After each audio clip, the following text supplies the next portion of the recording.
کافی عرصہ پہلے کی بات ہے، میں کچھ دوستوں کے ساتھ ہم ایک جگہ نماز پڑھنے گئے. اب مجھے ایگزیکٹلی یاد نہیں عصر کا ٹائم تھا یا ظہر کا ٹائم تھا.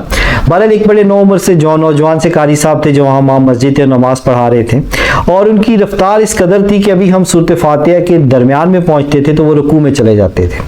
یعنی کہ انہوں نے سورۃ فاتحہ بھی پڑھ لی، رکوع بھی ساتھ کوئی سورت بھی ملائی، اور پھر وہ رکوع میں گئے، جبکہ ہم ابھی سورۃ فاتحہ کے درمیان میں ہوتے تھے اور ان کی رفتار تک پہنچنا ممکن نہیں تھا. جب نماز ختم ہوئی تو میں نے کہا قاری صاحب ذرا تلاوت کر کے بتائیں کہ آپ اتنی رفتار کے ساتھ کیسے سورۃ فاتحہ سورت پڑھ سکتے ہیں، یہ ممکن نہیں ہے.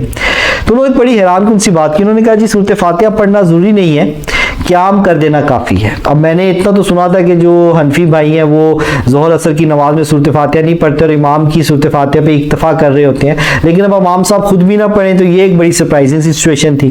تو میں نے کہا یہ کیسے ممکن ہے؟ آپ صلی اللہ علیہ وسلم کی صحیح حدیث ہے کہ جس نے سورۃ فاتحہ نہیں پڑھی اس کی نماز نہیں ہوتی. اب کچھ اور آوازیں بھی میرے ساتھ ملنا شروع ہو گئیں کہ بھی ہاں اگر آپ صلی اللہ علیہ وسلم کی حدیث ہے تو پھر ہمیں سورۃ فاتحہ پڑھنی چاہیے. لیکن اصل سانحہ تب پیش آیا جب ان قاری صاحب نے کہا کہ فلاں مولوی صاحب کی فلاں کتاب کے اندر یہ لکھا ہوا ہے کہ قیام کرنا کافی ہے، سورۃ فاتحہ پڑھنا کافی نہیں ہے، ضروری نہیں ہے. اب مسجد میں سکتہ طاری ہو گیا. آپ صلی اللہ علیہ وسلم کی وہ حدیث اپنی حیثیت کھو بیٹھی، اور وہ قاری صاحب بھی کہہ کے اٹھ کے چلے گئے کیونکہ اتنی دلیل دے دینا کافی تھا. مقتدی بھی اٹھ کے چلے گئے کیونکہ ان کے لیے بھی اتنی دلیل سن لینا کافی تھا. کسی مولوی صاحب کا نام آ گیا تھا. ان مولویوں نے اپنا خوف، اپنی محبت اس قدر لوگوں کے دلوں میں ڈال دی ہے کہ اللہ کا خوف اور آپ صلی اللہ علیہ وسلم کی محبت کی جگہ باقی نہیں بچی. یہی وجہ ہے کہ آج آپ قرآن پاک کھول کے بھی ان کے سامنے پیش کر دیں، صحیح حدیثیں کھول کے پیش کریں، یہ لوگ ٹس سے مس نہیں ہوتے اور صرف اسی قرآن و حدیث کو مانیں گے جو ان کے فرقوں کے اوپر پورا اتر رہا ہو. استغفر اللہ معاذ اللہ. لیے اللہ تعالیٰ نے قرآن کریم میں فرمایا ہے کہ تم نے اپنے علماء مشائخ کو رب بنا دیا ہے. ایک صحابی رسول تھے، اب وہ کیوں یہودی تھے، مسلمان ہوئے تھے، انہوں نے کہا یا رسول اللہ ہم تو اپنے علماء مشائخ کو رب نہیں کہتے تھے، تو اللہ سبحانہ تعالیٰ نے ایسا کیوں فرمایا؟ تو آپ سے فرمایا کہ جو تمہیں حلال کہتے ہیں تم اسے حلال جانتے ہو، وہ جو تمہیں حرام کہتے ہیں تم اسے حرام جانتے ہو. اب یہ حلال اور حرام اللہ سبحانہ تعالیٰ کا حق ہے، وہ اپنی شریعت کے ذریعے نازل فرمائیں گے کہ کیا چیز تم پہ حلال ہے اور کیا چیز تم پہ حرام ہے. لیکن اس کے برعکس تم اس چیز کو حلال اور حرام جانتے ہو جو تمہارے علماء اور مشائخ تم پہ کہہ رہے ہیں.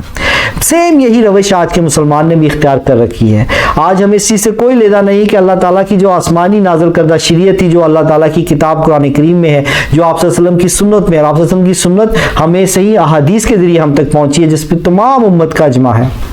اس سے ہمارا کوئی لینا دینا نہیں. ہم صرف اپنی فرقوں کی جو اندھی تقلید ہے اس کے پیچھے لگے، اپنی آنکھوں کے اوپر ہم نے اس اندھی تقلید کی پٹی باندھی ہوئی ہے اور صرف یہ دیکھتے ہیں کہ ہمارے فرقے کا مولوی ہے جو وہ کہہ رہا ہے وہ ٹھیک ہے. اس کے لیے ہمیں کسی حوالے کی ضرورت نہیں کہ اللہ سبحانہ تعالیٰ نے کچھ کہا ہے یا آپ صلی اللہ علیہ وسلم اس کے بارے میں کیا فرماتے ہیں. ہمیں اس سے کوئی لینا دینا نہیں، اور یہ بہت بہت خطرناک حالات ہیں. اللہ سبحانہ تعالیٰ سے دعا ہے کہ اللہ تعالیٰ میں حق بات کو سمجھنے، اس پہ عمل کرنے اور دوسرے دوستوں تک پہنچانے کی توفیق عطا فرمائے.